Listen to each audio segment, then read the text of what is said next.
Magluluto tayo ng bangus sinigang. Yan, haluan natin ng kangkong. Pakulo na tayo ng yan, pakulo na tayo ng sibuyas, kamatis. Yan, lalagay na natin ng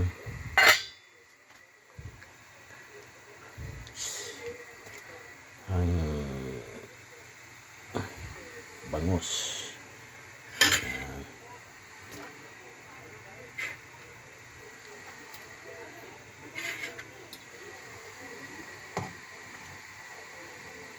Sasabayin natin ito yung kangkong para sabay silang maluto.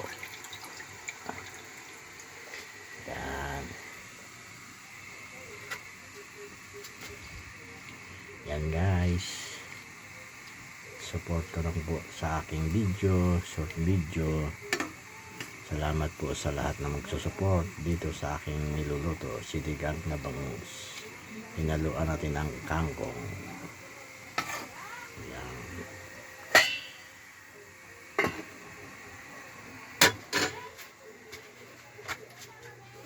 Yan, hanggang dito na lang po ang ating short video. Bye bye.